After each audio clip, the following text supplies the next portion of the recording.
He's short, brother. We've been arguing all day who's shorter. I think he won. He's shorter. You. I ain't got no high heel tennis shoes on, fool. What you talking about? Y'all give Larry a hand. You got a talent I can't even get close to. Guys, my name is Jim Harris. I'm the founder of this organization. We come here about once a year.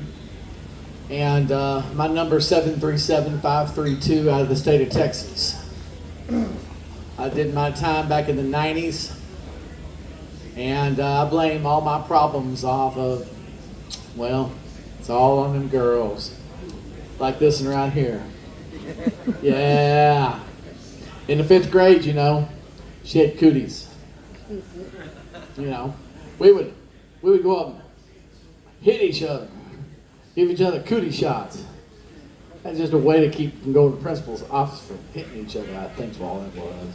But they had that circle, circle, dot, dot. Now they had that cootie shot. Y'all remember? Yeah? Yeah. That's been universal for a long time. Anyhow, something happened after the 5th grade. I bet y'all remember this. They went from having cooties to curves. Messed me up. Golly. I like that. But I had a problem. Here was my problem. I'd try to talk to one of them girls. I'd be sweating. I mean, I'd stuttering and sweating, and I didn't stutter. And of course, now sweating was another thing. I was in Texas, so it was hot. But still, I mean, I got so bad I couldn't even talk to mama. I mean, that's a lie. But you know, it was just awful. And I wanted a girlfriend so bad. It was awful. But one of them long-haired hippie fellas. Any of y'all used to be that way? Yeah, a couple of y'all. I see. Yeah, y'all undercover now. Not really. That'll burn him. It don't come. It's just it all fell down. Yeah. I keep mine short, so maybe gravity won't do that to me. But anyway, you know, he came to me and he said, "Hey, look, man, there's this marijuana thing. We call it weed. And man, you smoke you some of that, you'd be able to talk to them girls then." Well, he was right. Golly, I smoked a joint and I could talk to them girls. Woo, just, hey, baby, I got something for you. Yeah, it was on. I bought my first bag in Fort Worth, Texas. It was a 5-finger bag. That's how we measured them. We didn't have no high-tech Ziploc. It was a stick it in there, flip it over, lick it, and stick it. That's right. That's right. You take it home, you get one of them metal TV trays. Yeah, it's kind of like this, a little bit. And you dump that whole thing out there and you pull them stems out. They're as big as number 2 pencils, you know. And you crumble that stuff up. And you take that job papers and turn it over, tilt that thing back, and start doing this with it. You can hear them seeds just rolling down. Can some of y'all hear them now? Yeah, I know, huh? It's bad, ain't it? Yeah, it don't go away. No, it don't. And you get all them seeds out, because you know if you got one in that joint you's fixing to roll, it's going to pop and it's going to burn a hole in your Van Halen t-shirt. You're going to be mad then, huh? And that thing cost you like $7, and today is like $70. But anyway, it's the same difference. It was a lot of money. Now, a seed hole in a Van Halen t-shirt might have been cool, though. I don't know. We debated that. But the thing is, it wasn't weed that was bad. You just had to smoke a lot of it back then. Cheech and Chong album had it right, you know, about this wide, about this, you know, put about a half ounce in there, roll it up. Yeah, it did. Came in the album. You're absolutely right. And you come out with something about this big around, and you had to cough to get off. Y'all remember that? Yeah, it's the same deal now, right? Just a little bit smaller amounts. But, yeah, weed in itself wasn't a problem. It probably still isn't the problem. I don't know. I hear on TV that it's real strong now. It's been a long time. But problem is when you go to buy weed, there was always somebody else there that had something else for sale. for me, that next drug was speed. And I liked speed. I liked it a lot. In fact, I liked it so much I was selling it. And I got busted in the 10th grade for the first time. Somebody, one of the little church girls, snitched on me, you know. Golly. I didn't know they had snitches in Texas, but I found out they do. Anyway, they come and got me and took me in the principal's office, all that mess, and arrested me. And they found out they didn't have probable cause, and I was underage, so I got out of it. But I had to go to rehab, and I ended up going to 5 rehabs. I learned a lot of cool things there, like how to shoot up the lottie. That was nice. Yeah. I learned, a lot of fun stuff. Before it was over, I had learned how to freebase. That would precedes kind of that crack thing that hit the streets in the 80s. And, I learned a lot about some interesting things. But what I didn't learn is how to quit. Just couldn't do it. I'd get out, I'd last a few days, and I'd go right back to it. I'd get in trouble just as fast as anybody here, I'm sure. And went through 2 psych units. Now, the first one, I was sitting there, I was shooting dope with this dude, and I don't even know who he was. I can kind of vaguely see him, but not really. And I told him, man, when I shoot this dope up, I'm fixing to take my gun, and I had a long barrel 38, and I'm going to go kill my girlfriend. I'm going to take her baby and give her to her baby daddy, and then I'm going to kill myself. He's like, man, let me introduce you to this guy I know. He can help you out with this plan. And he took me to the psychiatric, that's easy for me to say, huh? Psychiatric Institute, Fort Worth. And I didn't know what the place was. I mean, I pulled up out in the parking lot, and he walked me in there and said, tell this guy that. The next thing I know, I'm in an I Love Me jacket. A straight jacket? Yeah. Mm-hmm. And they Velcroed me to the wall in a little rubber room.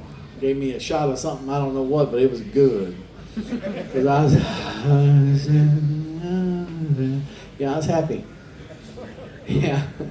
I spent a little time there. Got out.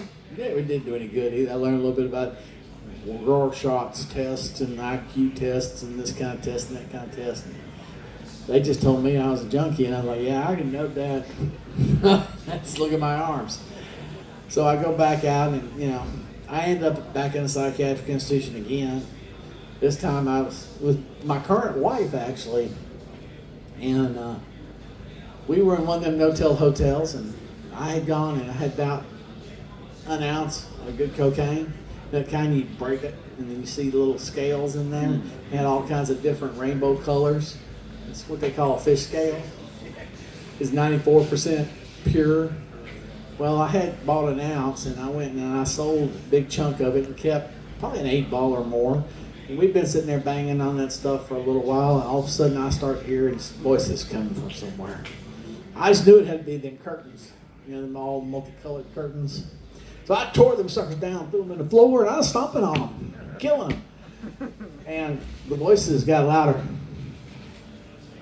It got bad. So I thought, whoa, man, it must be coming out of my clothes. So I tore my clothes off of me. And my girlfriend, she said, no, man, no. And I'm stomping and killing those clothes. It didn't go away. It got worse. So out the door I go, down the stairs, turn right, hang a kind of a curved right, and I'm on I-30 headed towards Fort Worth in the middle of the summer, in the middle of the day, and I weigh maybe 130 and I'm strung out. And the police don't go for that. I missed the era of the streak. Just, plus I didn't have a plan. That dude had a plan. But anyway, they tackled me and they took me to John Peter Smith Hospital. That's the charity hospital with a psychiatric ward in it in Fort Worth, Texas. And I stayed there for a little bit. They calmed me down, figured out what to do, let me go again. My last rodeo, I had gone and I bought quite a bit, and I had sold quite a bit of it. And I had a bunch of it left, and I had 9 grams of the best of it in my pocket in a brown vial. And we were having a good time, but all of a sudden I couldn't breathe. I'd done too big a shot and it locked my lungs. And the only number that phone would dial was 911 because we ain't paid the bill in God knows when. So I dialed that number and I'm into the phone trying to ask for an ambulance, and the police showed up. They saved my life.